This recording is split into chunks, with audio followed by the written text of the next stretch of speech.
I don't see that we have the authority to all of a sudden impose our system of justice across the entire world.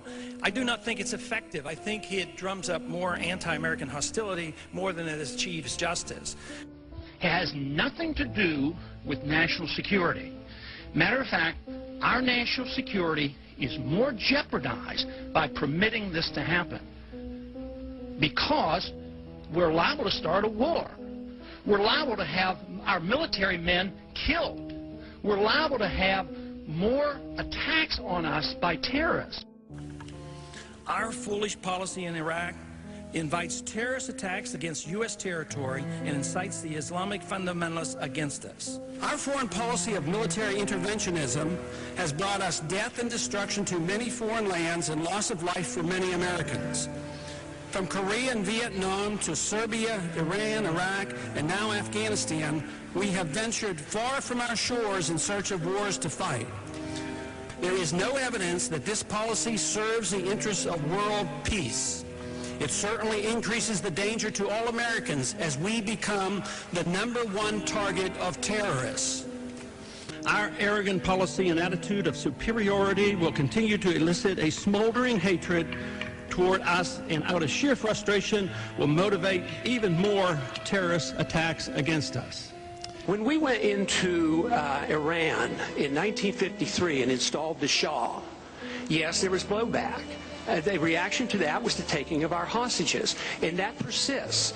And if we ignore that at our own risk, that if we think that we can do what we want around the world and not incite hatred, then we have a problem. They don't come here to attack us because we're rich and we're free. They come and they attack us because we're over there. I mean, what would we think if we were, if other foreign countries were doing that to us? Why did Fox News not treat Ron Paul better when he's been talking about this stuff for the past 8 years? That's to the Republicans, and one of my favorites, Congressman Ron Paul from Texas. I got to say, just as an observer, a relatively new voice in the political conversation these past couple of years, I look at the Republican field, I see, you know, Palin, Bachmann, Pawlenty, Mitt Romney, some interesting people, some smart people in that mix.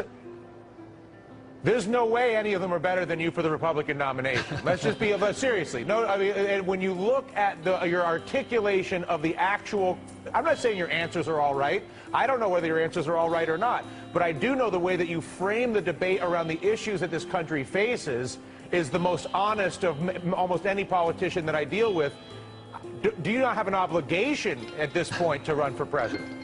Well, some have argued that case. I thank you for the compliment. Well, you know, listen, I'm going to harass you on this one because we need the debate. The debate, you have the framing of the debate, as you know, is everything, and you do that so effectively, Congressman. Thank you for the time. Hugely popular. He wins our FoxNews.com live polls. People felt that he was the top man in the political debate that we had. We have Congressman Ron Paul from the great state of Texas here. We've got our live chat here on FoxNews.com is blowing up. We have so many supporters on here. Like we said, you hands down won the debate with the viewers here. And they have Bill saying that you are how intelligent you are, and Robert is saying this man just tells it like it is, and we need that. They feel that you're someone that speaks directly to them. You're not hiding any of the facts. You lay it out there, and there's many people that agree with you. You've had an incredible career, both as a physician and as a congressman. Why do you think that you are so hugely popular? I mean, not only with Tea Party supporters, but a lot of the electorate that really feel impassioned about your candidacy. Well, I ask a lot of questions. I try to figure it out. I don't quite understand it, but I think it's the people who feel like they've been left out. A lot of people who come up to me are enthusiastic. They heard me in the debates 4 years ago, and they say, "Oh, you sounded pretty good." But when I really got excited was I checked your voting record, and you actually voted that way. And I think it was the credibility gained from that. And it's especially true with young people, and I try to lay it out on the line with them about how bad it's going to be, and yet they get enthusiastic and believe there are answers, and the answers can be found in something I think is wonderful, you know, our Constitution, limited government, and get the dependency off government. We can't depend on the government to take care of us, and it's well received by young people. So where are you going to cut? That's the big thing. We're back to that. my proposal, both because I believe in it as well as I think it's good politics, and that is, look at our overseas expenditures. All the money that we spend, it is estimated now we spend over $1 trillion managing our foreign policy, and I don't believe for a minute we're safer for it. So we could cut hundreds of billions of dollars there. I would not start with health care. I do believe in priorities. I just happen to think that welfare aid to big corporations and aid to foreign governments and corporations, all these things, they could be cut first, but I don't think that's going to happen. So we have too much dependency. Even though I would still argue for the case of priorities, I don't believe it's coming. Matter of fact, I'm not too optimistic that we're going to come to grips with this. I think we're heading for a financial catastrophe. Yeah. Tonight on the docket, a libertarian hero, a champion of the Constitution, and a stalwart of limited government. He wants to bring the troops home now and end America's involvement in 5 bloody, expensive, and immoral wars across the globe. He wants the government to live within its means and not borrow one more penny to pay back its bills. He's sick and tired of all the money printed and perpetrated by the Federal Reserve that's literally stealing money right out of your bank account. And he wants to end the Fed. And if this champion of personal freedom were able to persuade Congress and the American people of the virtues of limited government, and that it's the only moral and practical solution for a free people and a free society, guess what your income tax bill would be? 0. And with the added bonus that your children won't be on the hook to pay for unconstitutional and unconscionable government welfare and warfare programs that took place long before they were born. Sounds like a great campaign platform to me. And that's why it's great news to hear that he's formed an exploratory committee to run for the Republican nomination for president in 2012. George Washington once said that liberty, when it begins to take root, is a plant of rapid growth. Our first guest tonight is living proof of that. Here now, Texas Republican Congressman. Who else could I be introducing this way but Ron Paul? Congressman Paul, it's a pleasure. Welcome here. Thanks. Why do you want to be president of the United States? Well, it's a pretty good question, because there are days when I'm not sure that's exactly what I want in my life. Because I've said seriously, even though it might sound a little bit different than the others, actually I want to be president, not for the things I want to do, for the things I don't think we should do. Because I don't want to be a president that continues the policing of the world. I don't want to be a president that wants to run your life. And I don't want to be a president that's in charge of the economy. So in a way, it's a negative reason to be president, and that is to influence the society to accept responsibility and show that a president in the executive branch of government shouldn't be king. We don't need a president as king, and I think that's my main goal, is to show that liberty works and big government doesn't, so therefore I would want to have less power, not more power. The Constitution says that only the Congress can declare war. But presidents, not just this president, virtually all of his predecessors, at least in the post-World War II era, have acted as if they are kings or maybe princes by taking military into harm's way without seeking the permission of the Congress. How bad is that? How wrong is that for contemporary peoples and for the future when the Congress lets the president get away with that? Yeah, and I like the way you put it. Why does the Congress let them do that? How did we get here? Why did we give up, the Congress give up their prerogatives, their responsibilities? That probably would baffle the founders, because I think they purposely designed a system where the Congress would be superior to the other branches, yet now we're the most inferior branch. Government's going to continue, with us, without us, even if we're not there. So it is astounding, but it's just carelessness, but in a way, indirectly, it's with the people, too. The people tolerate the congressmen who ignore the Constitution, right, and just let things go by. So we have drifted a long way away from the intent of the Congress to an intent of the Constitution to make Congress supreme in declaring when we send young people off to die. And this is both a big geopolitical event, but it's also a big financial event when we allow presidents to do this. But the other thing that they have done, and they do this notoriously for all nations seem to have done this throughout history, that wars are almost always paid for by debasing the currency. If they weren't allowed and would not debase the currency, we would be prohibited from getting ourselves involved in so many of these no-win, nonsensical wars that we ought to stop and bring our troops all home.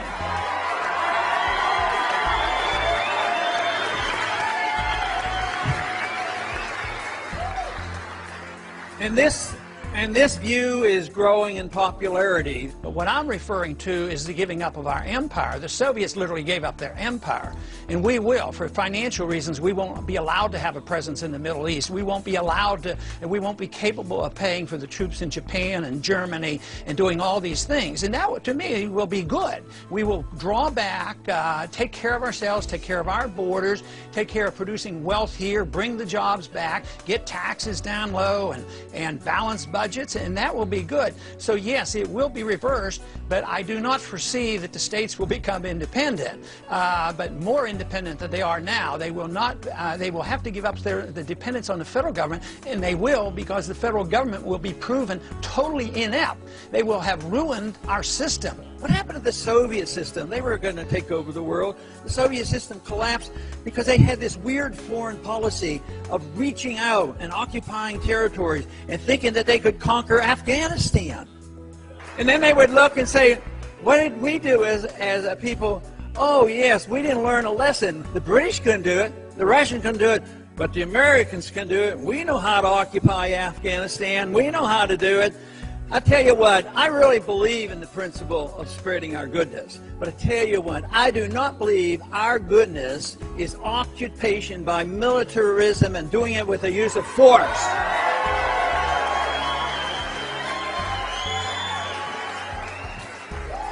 Do you believe spending cuts need to include the military as well? And if so, won't that be in direct conflict with the GOP agenda for resisting cuts to the armed forces?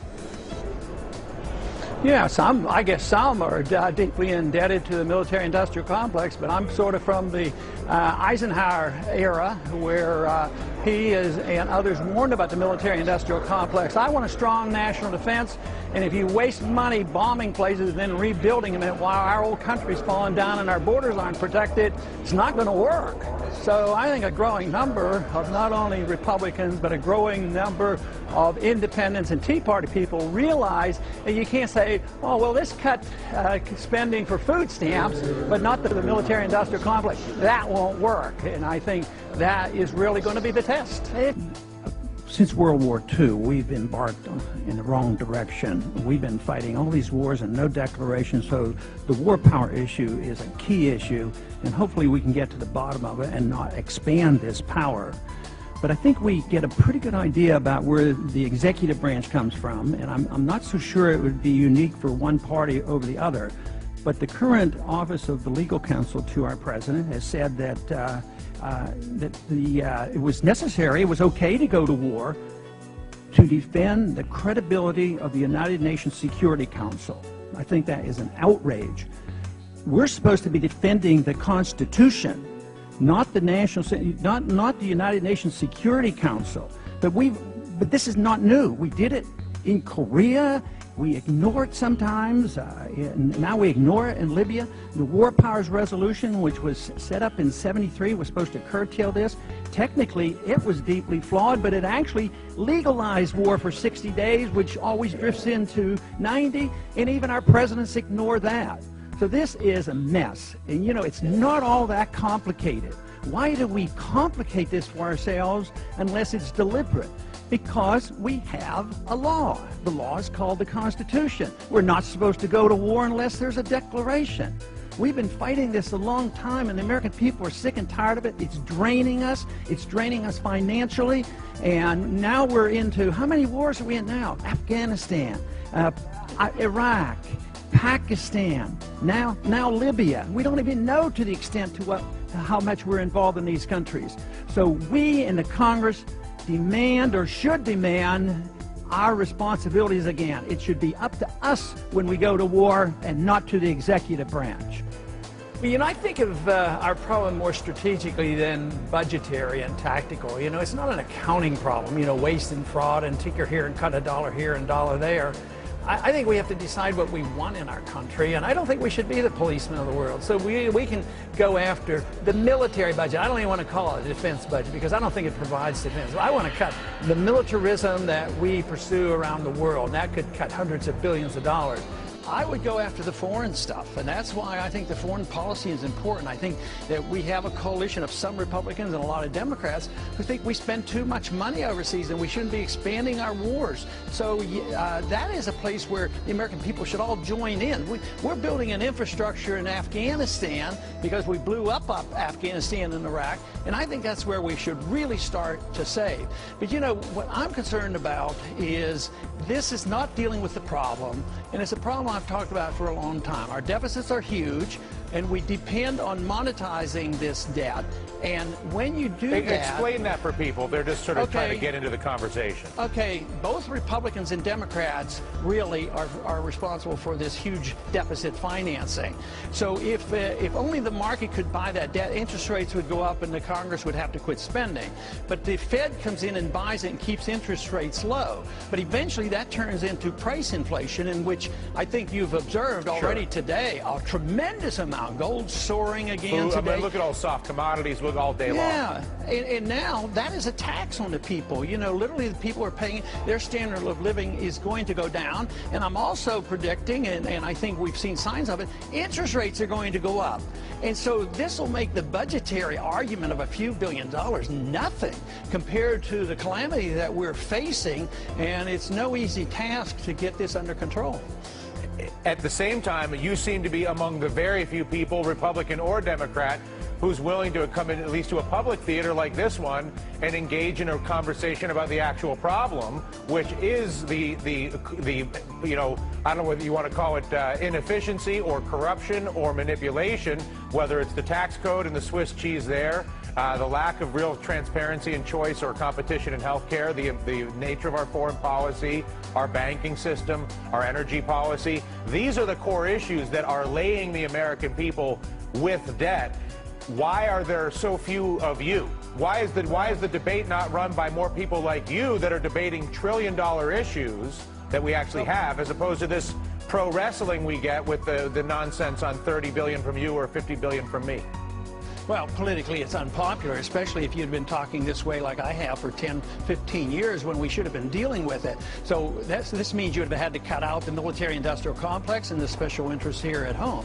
We have a system of corporatism. We don't have a system. Sometimes I don't like to condemn capitalism for the problems that we have today. But we have corporatism, and you know as well as anybody how the big guys got bailed out, and the little guys didn't get bailed out and compounded our problems. It wasn't the people who were giving us honest services and honest goods. It was the people who were ripping us off with the derivatives market, get into trouble, and then the taxpayers get stuck with that. That's what I resent. Yeah, and they're still doing it. Now, here's a guy who doesn't often backpedal, right or wrong. He's known for sticking with his positions. With me now is one of the Republicans who actually voted against Paul Ryan's plan, Texas Congressman Ron Paul. But this week, Congressman Paul announced he's setting up a presidential exploratory committee. So, Congressman Paul, why did you vote against the Ryan plan? Well, didn't cut anything. I mean, this noise that I just heard, this just is a representation of the bankruptcy of the country, and to blame Republicans is wrong. I think you have to blame both parties. You know, both parties have driven this country to bankruptcy, and just the noise and the screaming that you just released there is an indication of what's coming to our streets, because we won't admit what bankruptcy is. Sure, I'm concerned about people losing their medical care and all these problems, but believe me, the further bankruptcy of this country is going to be in everybody. The whole system is going to collapse, and that's what a dollar crisis is all about. So beware. This is only the beginning, and to say that one side is more guilty. Both sides have been spending too much. But the Democrats spend all this money on the welfare programs, and the Republicans spend all this money on warfare, and we're totally bankrupt. The dollar is crashing. There's inflation, and believe me, this is only the beginning. But if you don't understand why, you're in trouble, we're in trouble, you're not helping us to figure it out, because there is an explanation to this. The middle class gets wiped out when you destroy the dollar, and that's what you're seeing. The middle class is getting wiped out, and the corporations are ripping you off, but you're misleading the people by saying that somebody is trying to cut. No, look, The dollar is an interesting question, and you know your views on the Fed are very interesting. You got something really great done in auditing the Fed. You worked with Alan Grayson, and I'm giving you credit for that over and over. But look, that was not the issue here. You said people are angry about bankruptcy. No, those people were very specifically angry about the possibility of their Medicare being cut.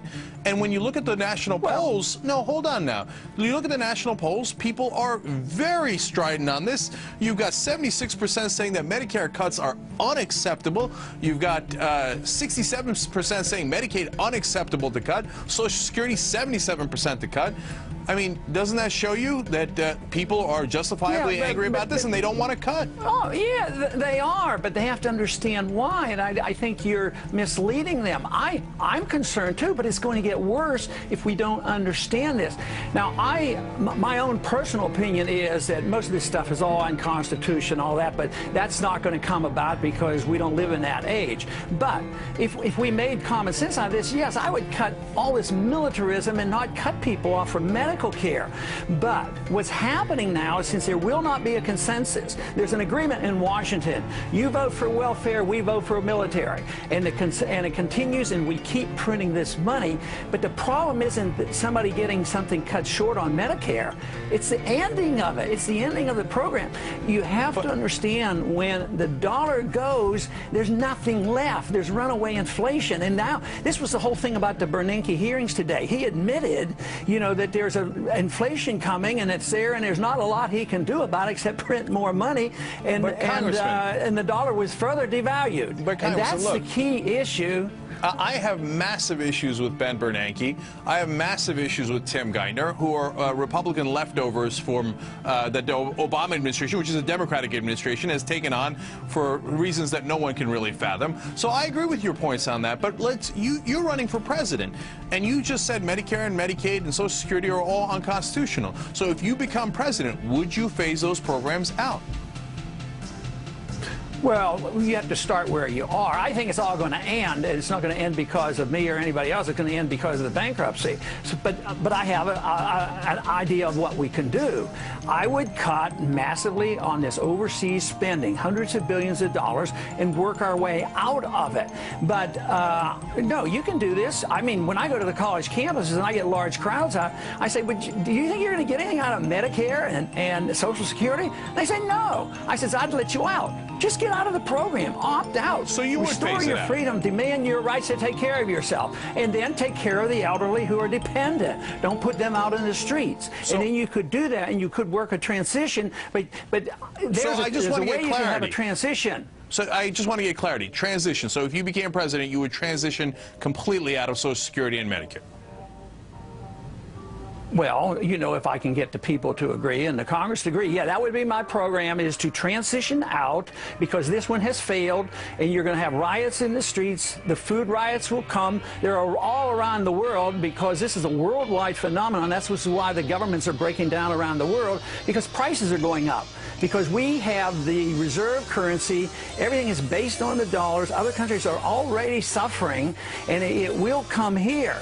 So you have to make a choice. You want to continue this and argue over where the cuts are coming, or are we going to get together and make some cuts? I'm just suggesting that the most popular way, political way, even though most Republicans disagree with me, is I would cut the military and the overseas spending and quit pretending we can run the world, because we can't.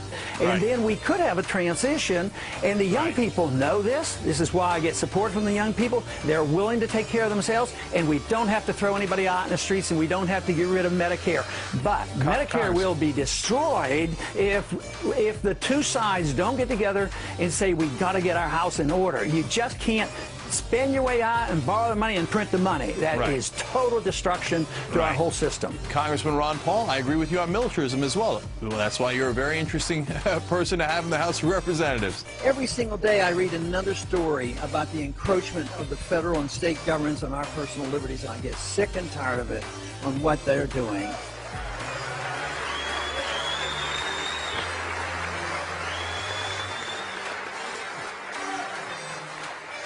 And if you disagree with me on that, why don't you take a flight on an airplane? You might find out what it's like. And that brings us to the topic today of airport security. Enough is enough. That's what Congressman Ron Paul is saying And it's more and more what Americans are feeling about intrusive airport scans and gropes. Listen to Congressman Paul's impassioned plea on the floor of the House of Representatives. What we're doing and what we're accepting and putting up with at this airport is so symbolic of us just not standing up and saying enough is enough.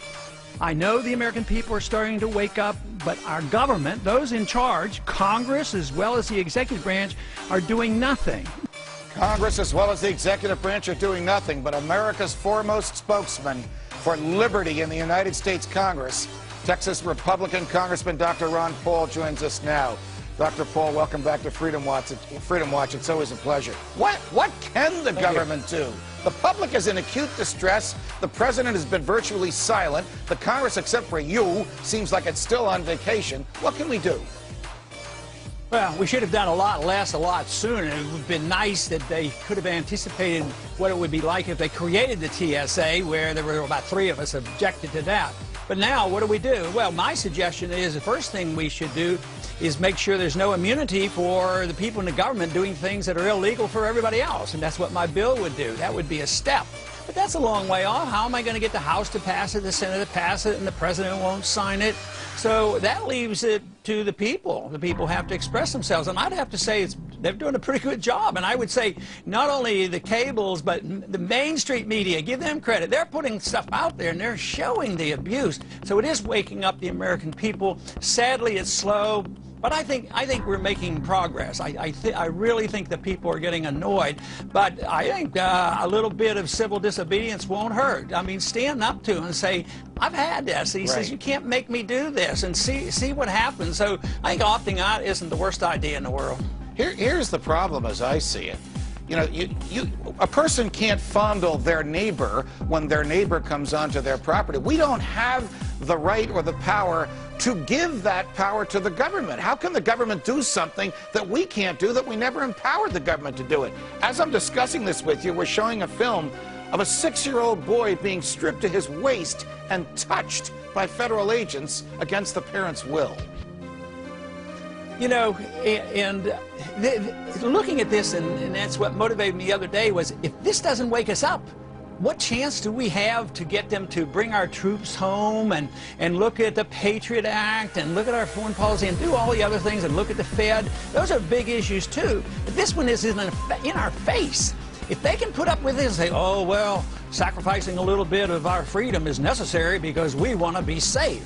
And you know the absurdity of that. If we want to be perfectly safe, we're going to have government cameras not only in our cars measuring everything we do and say, but in our houses, too. You know, we can prevent crimes in our houses. You know, every once in a while, kids get beaten and wives get beaten. So if we had a camera in the houses, we would prevent a lot of crime. So this goal of having perfect safety and that the government's responsible for it is a notion that has been growing too long. I hope we can use this episode with the TSA to show that that's not a responsibility of government. The responsibility of government is to protect our liberty. Have you detected the view that you've just expressed amongst your fellow members of Congress? Because I wasn't kidding. We had John Mica on last week, a Republican who wrote the TSA Act 6 or 7 years ago, who said we never intended this and we have to take this power back. We've heard you. The president said, oh, I talked to Janet Napolitano, but she tells me this is the only thing we can do.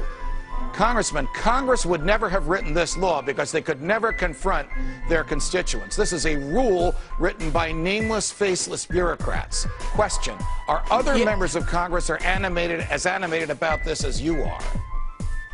Well, I think a few are, but that it remains to be seen. But I just don't think that the enthusiasm is there. The people who created the TSA, well, we didn't intend to do this. And like you say, it was done by regulators. But that's what happens all the time. Right. Do you think the Congress writes all the regulations out of the IRS? Do they write them for the fish and wildlife and wetlands? But that's a derelict in duty by the Congress. And, you know, the executive branch is not to write laws. They shall write no laws. It's only the Congress. Right. So it's that whole principle that's allowed this total out-of-control growth of the executive branch and judicial branch. Does the federal government have any business, any authority, or any particular specialty in protecting private property? Not the federal government. Matter of fact, I don't think of government as protecting private property. I think the Second Amendment protects your private property, and the government should protect your amendment, your rights, the private. And if somebody does invade your property, they can get involved. But you can't depend on the government. You know, Brinks does a pretty good job at protecting our money, but they own the trucks and they have their guards, and it's a secure truck. I don't know why that principle can't be applied to our airlines. They have a precious cargo. I've always argued, even from 9/11 on, that this country thinks more of their money. They allow the private sector to do the good job protecting the money, but they won't let the private sector protect a precious cargo, the people. And yet, it was the government's failure before 9/11. Our federal government was in charge of security. We were spending $40 billion. It totally failed. So we doubled its budget and took away more freedoms from the American people. Then they wonder why it's not working very well. I mean, we need to wake up and wake up quickly. But what I'm afraid of, if they don't do it in a systematic, orderly fashion, people are going to wake up being pretty darn angry as our economy deteriorates. I think we could be in for big trouble. So that's why we need to wake up a lot more people. And hopefully this Tea Party movement has done part of this. So we'll see what happens next year, see if we come to our senses. I think you have the phrase of the week this Thanksgiving week, Congressman Paul. Enough is enough. Thanks for joining us. It's always a pleasure. Thank you. You called for a WikiLeaks for the Federal Reserve. Something tells me that you differ with your colleagues who are calling for the prosecution of the WikiLeakers and agree with me and most of our viewers that it's a good thing for us to learn what the government is up to. Well, in a free society, we're supposed to know the truth. In a society where truth becomes treason, then we're in big trouble. And now people who are revealing the truth are getting into trouble for it. But this whole notion that Assange, who's an Australian, that we want to prosecute him for treason, I mean, aren't they jumping to a wild conclusion? No, this is media, isn't it? I mean, why don't we prosecute the New York Times or anybody that releases this? I think Bradley Manley, probably could say he's committed, civil disobedience. But do we think of Daniel Ellsberg as being an enemy of the people? He was a friend of truth. I know still there's probably plenty that still don't like him, but isn't he the one that really gave us the concrete proof that Vietnam was based on a lie? And most people should know that Iraq and Afghanistan is all based on a lie, too. And the Supreme Court said that he was authorized under the First Amendment to do so. Mr. Speaker, Osama bin Laden applauded the 9/11 attacks. Such an act of deliberate killing of innocent lives deserves retribution. It is good that bin Laden is dead and justice served. Targeted retribution is far superior to wars of aggression and nation building. In 2001, I supported giving the President authority to punish those responsible for the vicious 9/11 attacks.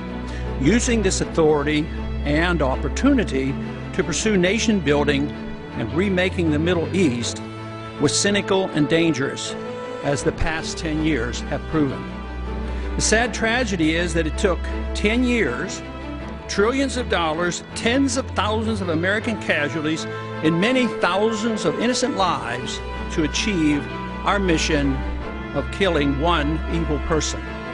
A narrow, targeted mission under these circumstances is far superior to initiating wars against countries not involved in the 9/11 attacks. This was the reason I emphasized at the time the principle of mark and reprisal, provided to us by the Constitution for difficult missions such as we faced.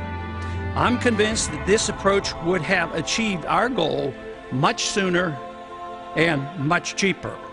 The elimination of Osama bin Laden should now prompt us to bring our troops home from Afghanistan and Iraq. Al-Qaeda was never in Iraq, and we were supposedly in Afghanistan to get Osama bin Laden. With bin Laden gone, there's no reason for our presence in this region unless indeed it was all about oil, nation building, and remaking the Middle East and Central Asia. Hopefully bin Laden does not get the last laugh. He claimed the 9/11 attacks were designed to, number one, get America to spread its military dangerously and excessively throughout the Middle East. to cause political dissension within the United States. 70% of the American people now believe we should leave Afghanistan, yet both parties seem destined to stay. Number 3, and to bankrupt America through excessive military spending as he did to the Soviets. The best thing we could do is prove bin Laden to be a false prophet. We must learn from this recent history. Tragically, one result may be the acceptance of torture as a legitimate tool for pursuing our foreign policy. A free society, calling itself a republic, should never succumb to such evil. Foreign aid to Pakistan, though bin Laden was safely protected for 10 years in Pakistan, should make us question the wisdom of robbing American citizens to support any government around the world with foreign aid. Our failed foreign policy is reflected in our bizarre relationship with Pakistan. We bomb them with our drones, causing civilian casualties. We give them billions of dollars in foreign aid, and she protects America's enemy number 1, bin Laden, for a decade. It's time to consider a sensible, non-interventionist foreign policy as advised by our founders and authorized by our Constitution. We would all be better off for it. In the last 2 days, you, along with at least one Democrat and a couple of other Republicans, have introduced legislation in the House of Representatives to terminate, not overnight, but in a militarily prudent way, our presence in Afghanistan, arguing, as you have, that with Osama bin Laden dead, with virtually no al-Qaeda in Afghanistan, the purpose of our going there 10 years ago has been served, and there's no purpose in staying. I think that argument is going to resonate with Republicans and with Democrats. What do you think? Oh, yeah, and I think it's a lot easier, Judge. You know, when Clinton was pursuing some of these adventures, you know, Republicans objected. But when Bush did it, they didn't object.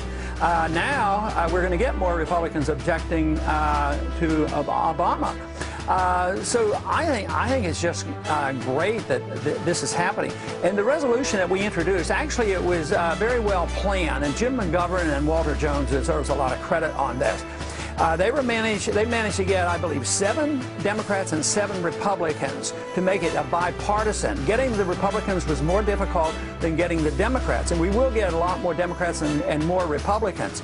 But it came, really, we had been planning this for weeks, a long time before bin Laden was killed. But it really fit into our schedule just perfectly, saying, hey, declare victory and come home. Right. And I think a lot of Americans are thinking that way, because before bin Laden was killed, 70% of the Americans were saying, enough is enough. Let's get out of Afghanistan. Congressman, before I let you go, what's the most important issue in this campaign to Ron Paul as you seek the Republican nomination and as you, if you get the nomination, seek the presidency?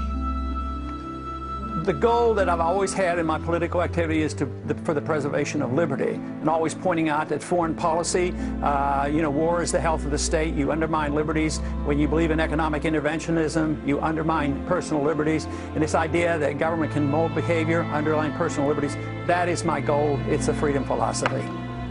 The important question being asked today with regards to foreign policy is, should the United States impose a no-fly zone over Libya? There are leaders in both sides of Congress and leaders on both parties who are now advising this, as well as individuals in the administration. It is my opinion that we should not. It would be foolish. It would have a downside, and we should think very, very carefully before we go expanding the wars that we're already involved in. We're in 2 major wars with Iraq and Afghanistan, and that involves Pakistan and Yemen already. So to go into Libya now and impose a no-fly zone, we have to remember a no-fly zone is an act of war. Now, what moral right do we have to participate in war activity against Libya? Libya hasn't done anything to the United States. They're not a threat to our national security. There's been no aggression. There's no constitutional authority for a president to willy-nilly go and start placing no-fly zones over countries around the world. And You know, we tried this in the 1990s and did it for 8 or 9 years. We had a no-fly zone along with sanctions and blockades around Iraq. And finally it ended up a war, and the wars were based on lies. And then when that happened, they said, yes, but it was well worth it because we got rid of a bad guy. But we also lost close to 4,500 American military people, 30-some thousand severe injuries, hundreds of thousands applying now for disability because we went to war when we shouldn't have gone to war. And to expand this war now makes no sense whatsoever. It's against international law. It challenges the War Powers Resolution. And for that reason, we should stop and think. Congress should act. I'm proposing to, preparing to introduce a resolution next week as a sense of Congress that the executive branch can't do this without approval from the Congress. Why should we do this? Do you think it'll cost some money? Yes, it's going to cost a ton of money. And it's going to have, innocent people will be killed. You can't just all of a sudden turn a switch and say don't fly over Libya. You have to bomb a lot of anti-aircraft sites and a lot of military establishment. So the war is on. And from my viewpoint, this is the kind of thing that's been going on too long. It contributes significantly to our bankruptcy. And we are now spending approximately $1 trillion a year maintaining our empire around the world. We are in the process of remaking all the borders and leadership in Middle East, Central Asia, and now North Africa. We get involved. We had invested $70 billion trying to prop up a dictator in Egypt, and look how that ended up. Now we're hustling around to find out who the next dictator is. So if we get involved, I'm not sure they even know who to bomb and what, which one, and who's going to come out on top. That is an internal matter. It's a civil war that's going on, and we can cheer for one side or the other, but that is not a justification to place the burden on the American people, both militarily and individualized as well as monetarily. Now, some would say that, yes, that sounds good, I agree with you that, but as long as we get approval from the UN and NATO, it'll be okay. But you know, that's just really a cop-out. What Army and Air Force and technology does the UN have, and what does NATO have? You get a resolution in the UN and say, well, let's take out this bad guy and do these things, or NATO does it. They're all our airplanes, and they're all our money, and no matter what, anything and everything that goes wrong, the United States will be blamed for it. And there's enough resentment against us already for pretending that we can tell every other country how to live. The best way to look at this, I believe, is how would we as a people and how would we as a Congress respond if we were a weaker nation and there was a stronger nation that they came and imposed no-fly zone over us, or had sanctions against us, or had a blockade. We wouldn't accept that. That would unify us. So I don't buy into this thing that this is the only humanitarian thing that we can do is expand the war. If we want to do something for humanity, we need a new foreign policy. We need a foreign policy that isn't built on militarism. It's built on more cooperation and more trade, and not picking our dictators. Look at what happened after we picked the dictator for Iran. It lasted, sure, 25 years or so, but eventually it radicalized the Islamists, and they had a revolution, and we came out on the short end of that. So I think it's time that we reassess this and think about a policy that makes a lot more sense, and economically we need to do it. The president said we had to act in Libya. Is he right?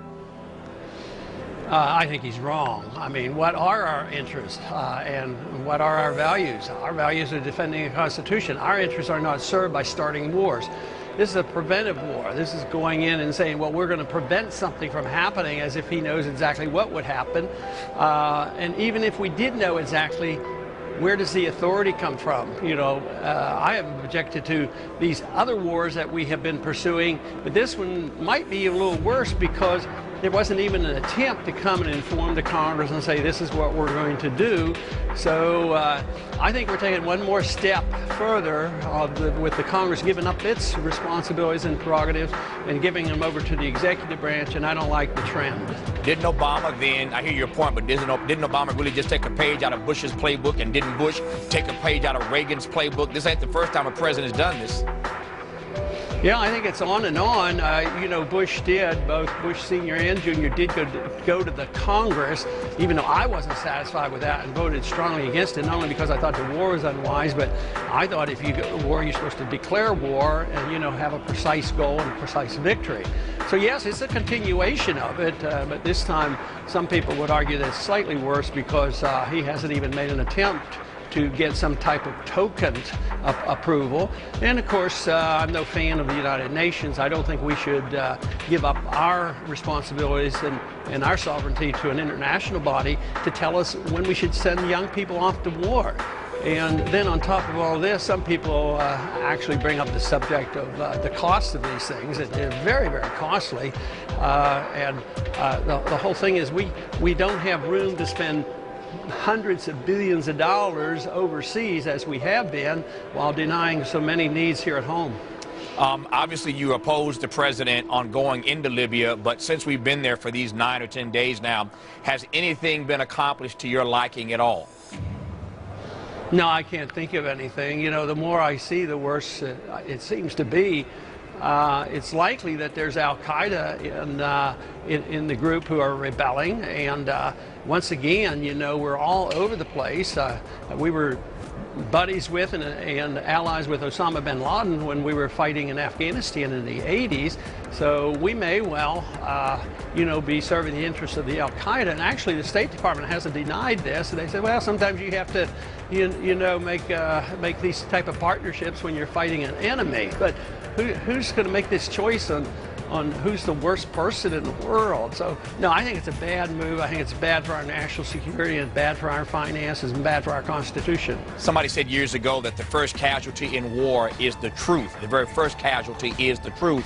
I raised that because I was watching my friend Brian Williams last night on NBC News. Brian had an exclusive conversation with the president last night, so he sits with the president for about 10 minutes last night for this conversation, and the president suggests in that interview, as he did in his speech, that we've got Muammar Gaddafi on his heels.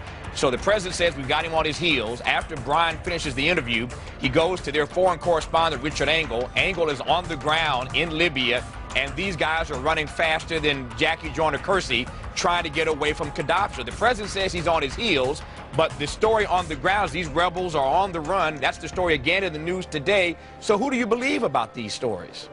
Well, I don't generally believe the government. That's a lot of wishful thinking. I don't know if it's outright lying, but it's wishful thinking and deception. But it is true. Our governments, the previous administrations, did it as well, and it's been going on for many, many years. You go all the way back to Vietnam. You know, lies were told to get us involved in these wars. So American people should be much more reluctant. The Congress members ought to be more reluctant to accept this at face value, that, you know, it's the end of the world if we don't go in. You know, Saddam Hussein had nuclear weapons, and Al-Qaeda was in there, and all this fear-mongering. He was about to attack us. And they were all not, it was not true. So we should be much more cautious about going to war. I mean, it's just, you'd think we'd learn our lesson. Now, with all due respect to the president, I can imagine that Republicans, particularly you got folk like John McCain and others, who are now calling for the president to help arm these rebels. I'll come back to that in just a second. The point here is that if the president did not do anything in Libya, when our values that we so cherish here are being stomped on in Libya, if he didn't do anything, wouldn't Republicans be saying the president sat on his hands and didn't go defend people, that they were being annihilated by their government? Well, yeah, I'm afraid you're right, and there's still a bunch of them doing that. Why didn't you do more sooner? But we ought to question our values. Our values should be, you know, going to war in a proper manner for a moral reason under the Constitution. So I don't know how you spread our values and for moral reasons to go and violate all the American principles that were embedded in our American system. So yes, you're absolutely right. There are a bunch. I think we're going to have more Republicans with us now in opposition to this. One, because things are getting out of hand, but also for partisan reasons. You know, this was happening in Bosnia. A lot of Republicans opposed Clinton when he was going into Bosnia, but immediately when Bush did it, they were all for it. So I respect the people who are consistent, and we have a group, both Republicans and Democrats, more Democrats than Republicans who take a principled stand. The progressive Democrats and some of the libertarian conservative Republicans are opposed to this type of foreign policy on principle. I hear your point now, and obviously you're Republican and you've been very courageous on this war question for a while now, condemning these kinds of invasions, these kinds of wars. But since you mentioned progressive Democrats, there are a number of stories out all over the place now, and I, for one, am concerned about this myself, that the progressives have not been as vocal about this as they were about Bush going into Iraq. So is the progressive left hypocritical on this issue now? Well, there are some that I was just shocked they weren't with us, you know, and they had been so strong allies when we were opposing the Iraq War, and then they just faded. But it sorts people out and find out who the people are of principle. You know, the Dennis Kucinich group, I mean, they're still anti-war and very consistent anti-war. But then there are others that I was pretty disappointed. I just assumed they would be with us, and they have not been. What do you think about where we are in the Middle East and our involvement? Well, it's a continuation of a policy that's a very bad policy from my viewpoint for 50 years, ever since World War II, but every year it gets worse. Now we can go into Libya, start another war, be involved. Our CIA's in there. We use drone missiles. And the president is rather arrogant about it. He says, I don't need to ask the Congress for this. Where does he get the money to do this if he doesn't even need to come to the Congress and get the permission? So the wars are perpetual. They're done, you know, on presidential orders. And the Congress really is just sits by and lets it happen. If this is connected to our financial crisis, wars always are harmful and costly, and ultimately they bring down empires, and that's what we're on the verge of. We should look at recent history of what happened to the Soviets when they went in Afghanistan. We've been there 10 years. 70% of the American people say it's time to come home. And it's connected with even monetary policy. If you didn't have the Fed monetizing debt, you couldn't fight these wars because you'd have to tax people. You couldn't have runaway entitlement programs because if you didn't have the Fed buying up the debt, because interest rates would go up and the Congress would have to be restrained and quit the spending. So it's all connected to our economic problems, our foreign policy, entitlement system. So the Fed is the key to the financing of big government and the destruction of our personal liberties. They're talking about cutting some military spending, which I'm all for. Matter of fact, I wrote a letter along with some others to recommend this, and they've at least addressed the matter, and they talked about bringing a third of our troops that are stationed overseas. But they're liable to put them into Afghanistan, so I don't think these are real cuts. I just think they're dealing with this in an incorrect fashion. It's not strictly a budgetary problem. It's a philosophic problem, a philosophy of government. As long as we're going to be the policemen of the world, and as long as we pretend we're going to run a welfare state from cradle to grave, it's not going to work. And these figures, how can you rely on these figures? How do they know what the revenue will be? They don't even know what the employment rate will be in a couple years. So I'm not all that hopeful. They're not going to start anything until 2012. They're talking of a total $200 billion cut by 2015. I mean, what does that mean? Last year, the national debt went up $1.6 trillion. Yeah. So I'm skeptical, but I'm for all the cuts they have there. I don't think I would vote against any cuts that they have suggested. If you were to be able to set the North Star, however, for a conversation about not just the deficit, because the deficit obviously is symptomatic of a philosophical operating system in this country, not just at the federal government, but in the state government and all the rest of it, and for that matter, a financial system, a bond market that indulges the politicians' behavior. Where would you begin the process of correcting it if you think this is philosophically misguided? Well, I would say that we should have a new foreign policy and bring all our troops home and defend our country and not police the world. See, I think we should look at the military-industrial complex. I think we should look at the empire, because that's unsustainable too. And there's a growing concern about that. And right now we're voting on the DOD budget, and there's a strong sentiment to say, you know, enough is enough. It's time that we start coming home. And of course, I told you where I would start. I would start with our military-industrial complex and the foreign policy and these very damaging wars. Congressman, you disagreed with the Obama administration's decision to go into Pakistan and eventually ended up killing Osama bin Laden. You suggested that this is a violation of Pakistani territory, which it was, obviously, and that we would have been better off to have relied on the Pakistani government to arrest bin Laden and turn him over to us for trial. But given the contentious relationship we have with Pakistan, how would that have been possible? Well, you know, the question that they asked me is whether it could have been done a different way, and I said yes, it could have been done. You know, when we dealt with Saddam Hussein, you know, we found him in a rat hole and we just didn't shoot him. You know, we captured him and tried him, and he got hung, and people know where he is. Right now, all we've done is raise some questions and fed the people who like conspiracy theories. But no, the relationship with Pakistan, it's an impossible situation. Here is a country that we worked with. George Bush worked with them, and we captured a lot of bad people that brought over. The people responsible for the first bombing of the towers, they became over and convicted and in prison, and we worked with them. But you say, well, we can't work with them anymore. But we keep bombing them. We kill innocent people there. How can we, at one time, take a country and pretend that we recognize that they're a friend, give them billions of dollars to do our bidding, at the same time we kill people over there, and then the people resent this and they turn against their whole government? I see the whole thing is a mess, and I think that we are going to be in Pakistan. I think that's the next occupation, and I fear it. I think it's ridiculous, and I think our foreign policy is such we don't need to be doing this. So when I talk about doing it differently, I talk about in the context of our foreign policy and not in the fact of whether or not we should have gotten them. Matter of fact, I voted for the first authority. I think what's the real tragedy is that we didn't get them 10 years ago when we could have and should have. And yet we now have spent $1 trillion.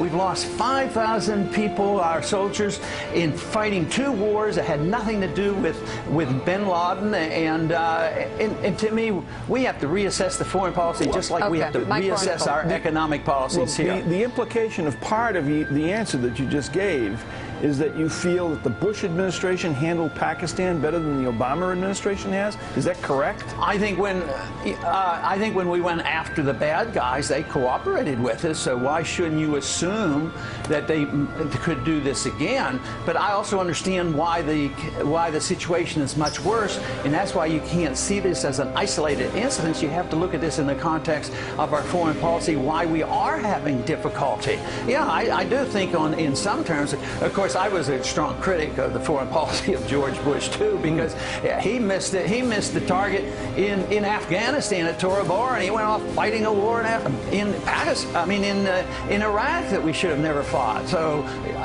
no, but I just said that he was able to at least work with the security and the government of Pakistan, and we got a lot of bad guys over here. And I was just thinking, you know, the way Saddam Hussein was captured was quite a bit different. And I just think there's more questions now than ever. How many stories have we heard already about the killing of bin Laden? I mean, people are supposed to know what their government's doing. And if you ask me exactly what happened, I have no idea, because I've heard so many stories. And I don't know if anybody there on your panel knows exactly what happened on day when he actually died and when they got the DNA evidence and when he was dropped. I mean, I just think that people need to know more about their government. I do not have any information on that. Really, you sorry to report. No, nobody knows. So, but that's a conspiracy theory. That's what I feel like just happened. Did you just put out a conspiracy theory, Congressman Ron Paul?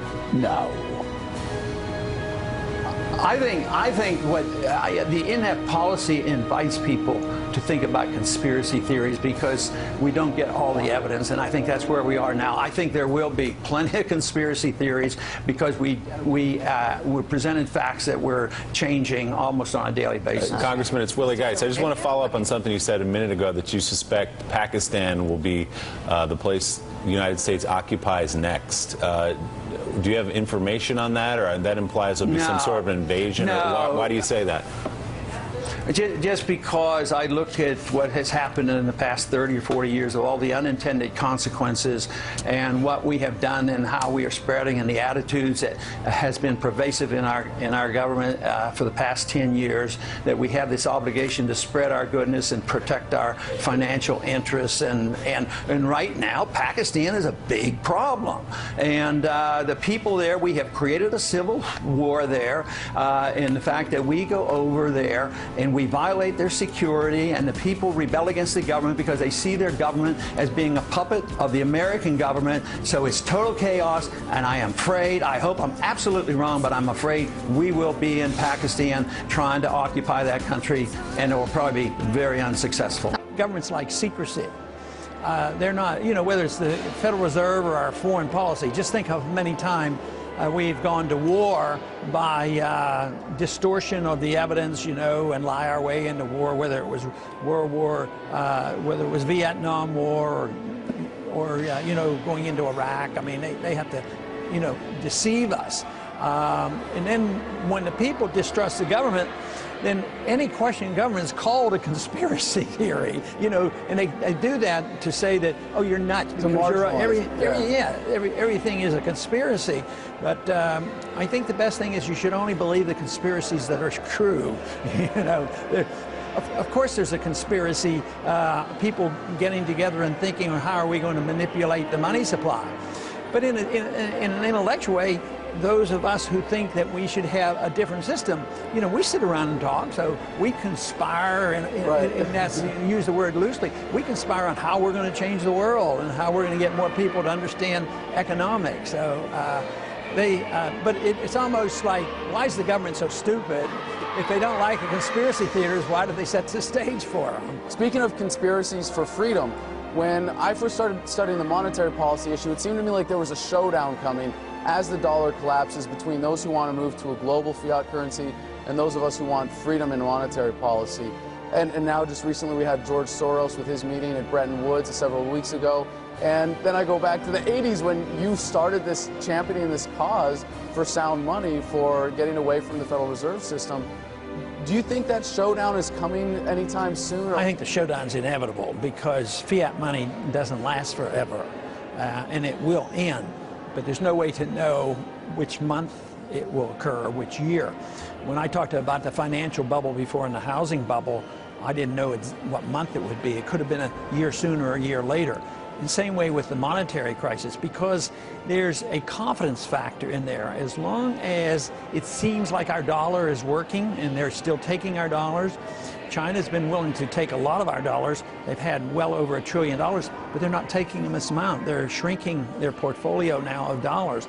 So, but there's no panic, and they shrink their portfolio slowly and quietly because they don't want to panic, because if you panic out of the dollar crashes. But I think eventually there will come. The end stages of a currency goes rapidly. I think the best thing for the average person to look at will be prices. Whether their grocery shopping is getting too expensive and how much it costs to fill their tank of gas up, how much it costs for their medical care and transportation. These are the kind of things. And when it starts to lower their standard of living because their salaries can't keep up, that is the beginning of a serious crisis. I think we're there.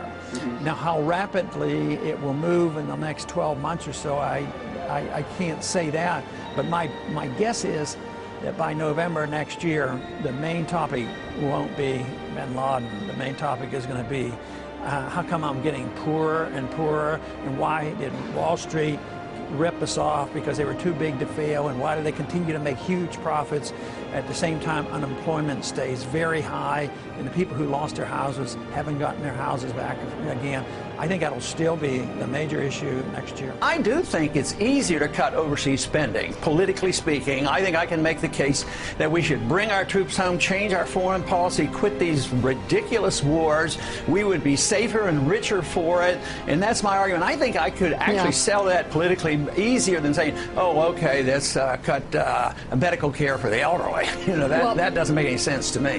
Take, for instance, the war issue. I take a position which is not the conventional issue for the Republicans. But 70% of the American people are sick and tired of the war, and they want us to come home from Afghanistan. First is, how would you get us out of the war? Because it seems to be an answer that has eluded everyone. How do we get out? That's what I mean. I would like to know, because I would like to get out, but I'd like to get out of all of the wars, you know, because our kids are.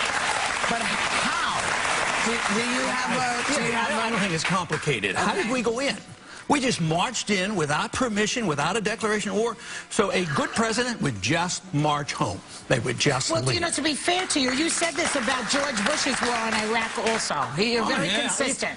Both parties are war parties. Let's face it. That's what we have to admit. Why? Because it increases the economy. Well, it's good for I don't know why. I don't know. It might even be a conspiracy, but it seems like the military-industrial complex controls both parties because a lot of weapons are sold, and you always have to have an enemy. Think of many weapons have been sold already just bombing Libya.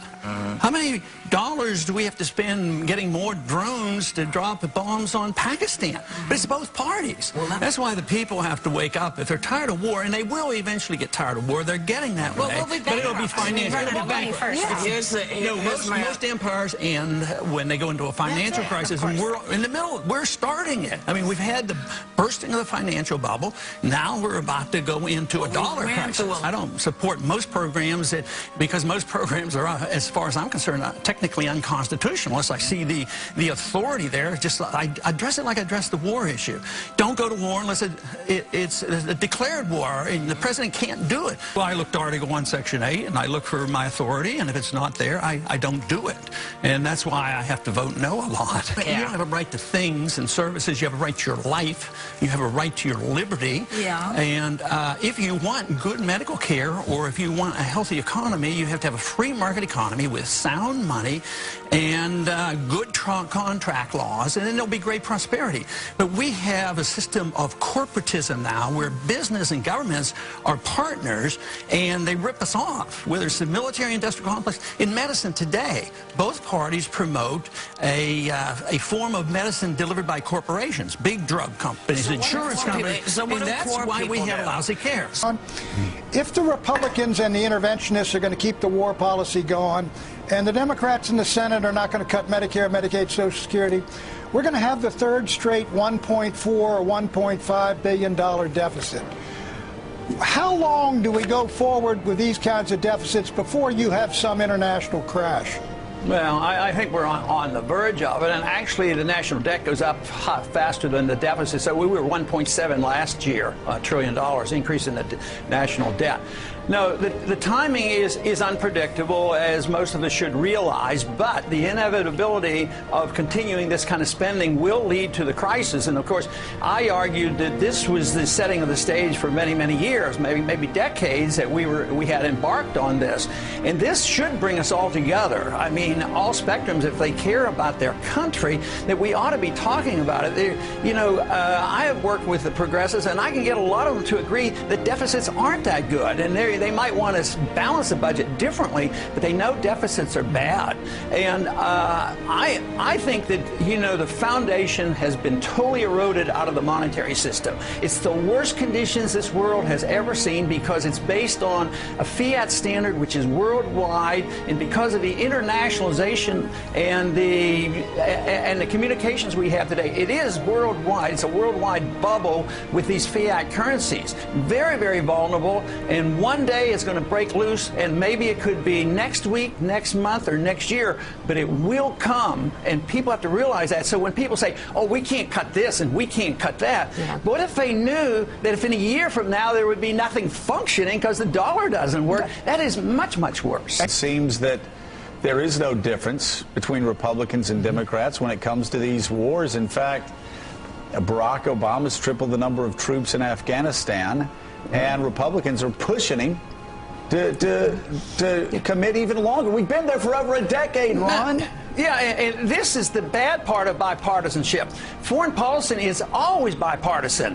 And, give Obama his due, because he didn't deny that he wanted to fight in Afghanistan. That's the good war. That's the long war. And he did state that in the campaign. But he has no intention of leaving. And we have no intention of leaving Iraq until we totally go broke, and we have to leave like the Soviets did. Our empire will end for financial reasons, but it is total chaos. There's no stability in Iraq. I mean, today there was an article, I think in the New York Times, the last Christians about to leave there. As bad as it was before, this is the first time in the history of Christendom that the Christians had to leave Iraq. I mean, it is horrible, and there's no peace there. And Iraq and Afghanistan is getting worse. The war's spreading into Pakistan, and there's more than just Obama. There's somebody that designates what foreign policy is all about, regardless of the party. So whether it's the Federal Reserve and monetary policy, whether it's the foreign policy or the welfare spending, there's way too much bipartisanship because philosophically both parties endorse these positions, and now there's nobody capable of backing off. So that's why we're going to have the bankruptcy before we come to our senses. How do you balance the budget, and how short a time do you think you can do it? And do you think the country would be ready to say, okay, we're going to give up Social Security and Medicare and all these other things? Because I believe you would support that. Yeah, we would. I don't think anybody could get that through because I think we'll have an economic collapse and then we'll have to start over again. That's a bigger story. But if we had our ability to do it, I would address one subject that we agree to disagree on, and that is I would cut a lot of this spending overseas. I mean, we have too much stuff, and why do we support Obama going into Libya and all this stuff? It's just way too much. You could cut a lot. Do we have a war on terror, though? Is that real in your mind?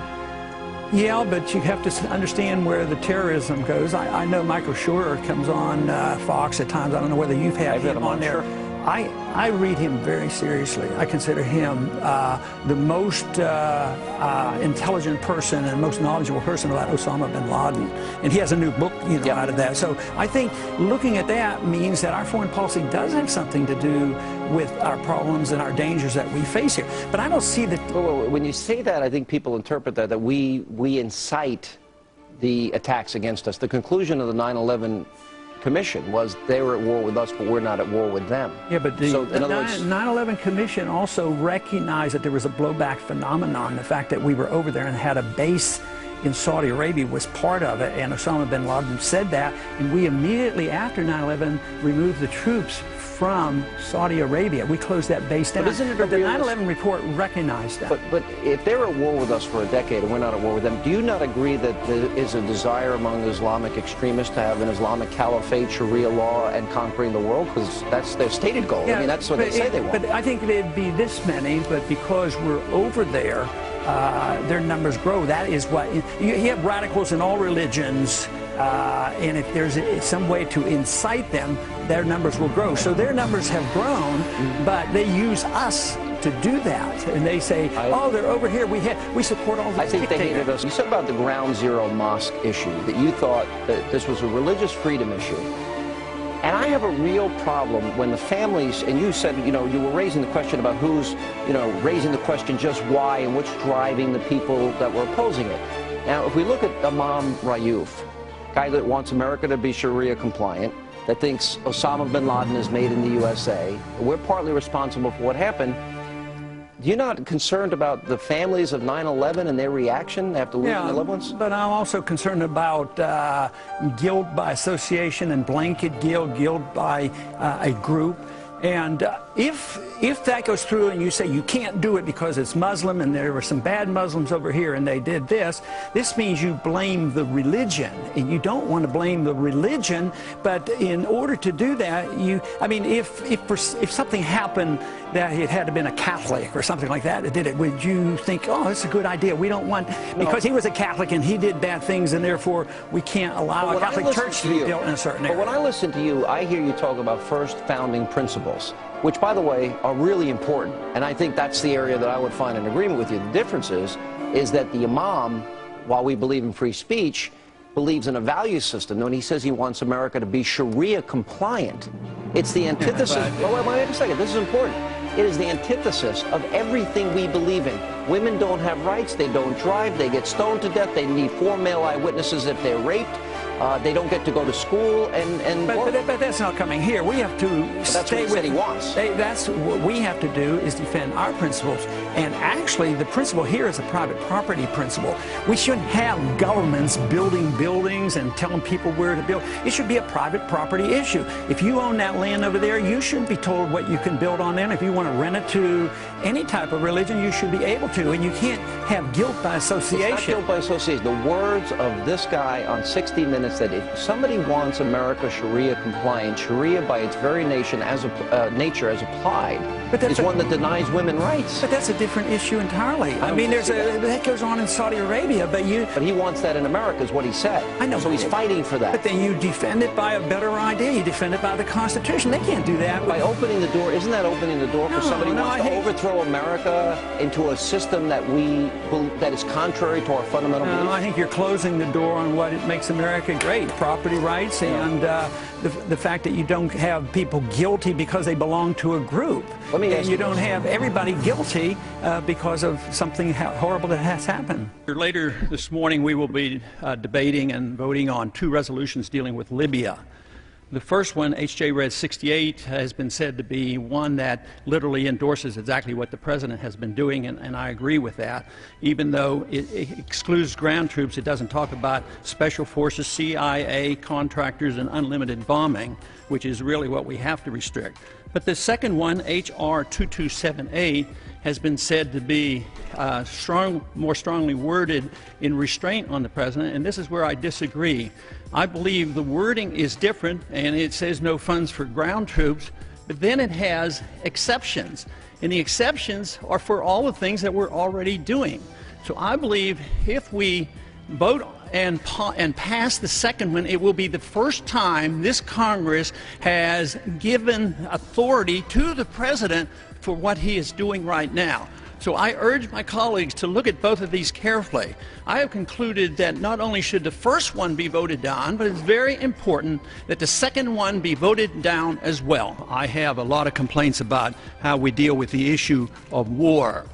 This is a debate that should have gone on 4 months ago before the war was started, and if we'd have done this properly, we wouldn't be bringing this up quickly. No committee work, no discussion, no chance for amendment.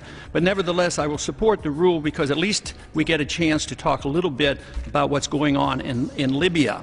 We have 2 resolutions that will come up under this rule. The first resolution, generally I understand most individuals aren't too keen on this because it's a literal endorsement. It's a rather explicit endorsement of the war, and I obviously would be opposed to H.J. Res. 68.